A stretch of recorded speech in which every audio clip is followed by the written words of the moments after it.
இந்த கடைசி நாட்களில் நாம் செய்ய வேண்டிய மிக முக்கியமான காரியங்களில் ஒன்று ஆவியில் அனலா இருக்க வேண்டும். இன்று அநேகருடைய பிரச்சனை இருமனம் உடையவர்களாக காணப்படுவதுதான். தேவனிடம் அவருடையவராக வருகிறார்கள், உலகத்தில் உலகத்தவர்களாக ஜீவிக்கிறார்கள். எந்த மட்டும் இரண்டு நினைவுகளால் குந்தி குந்தி நடப்பீர்கள். வயலில் ஒரு காலும் வரப்பில் ஒரு காலுமாக நடப்பீர்கள். ஏக மனதாய் கர்த்தரை பின்பற்ற அழைக்கப்பட்டிருக்கிறீர்களே, ஒன்றில் தேவன் பக்கம் நில்லுங்கள், இல்லை உலகம் பக்கம் நில்லுங்கள். வேலியில் நிற்கும் அனுபவம் இனி வேண்டாம். ஒன்றில் குளிராயிருங்கள், இல்லை அனலாயிருங்கள். இரண்டு பக்கமும் கொஞ்சம் கொஞ்சம் நேரம் நிற்க போய் இப்போது குளிருமின்றி அனலுமின்றி வெதுவெதுப்பாக காணப்படுகிறீர்கள். அப்படிப்பட்ட தண்ணீர் தேவனுக்கு பிரியமில்லை. அதை சுவைக்கும் பட்சத்தில் வாயிலிருந்து வாந்தி பண்ணி போடுவேன் என்கிறார்.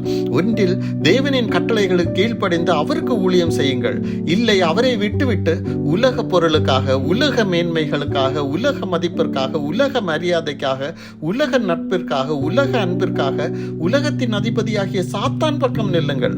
இரண்டு எஜமான்களுக்கு ஒரே சமயத்தில் ஊழியம் செய்ய முடியாது.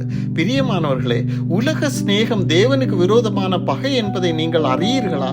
உலக பொருளுக்காக கொஞ்சம் சாத்தானை பிரியப்படுத்தி தேவன் தண்டித்து விடுவார் என்ற பயத்தில் கொஞ்சம் தேவனை பிரியப்படுத்தி இப்படியாக வாழ முயற்சிப்பது தவறான வாழ்க்கை முறை.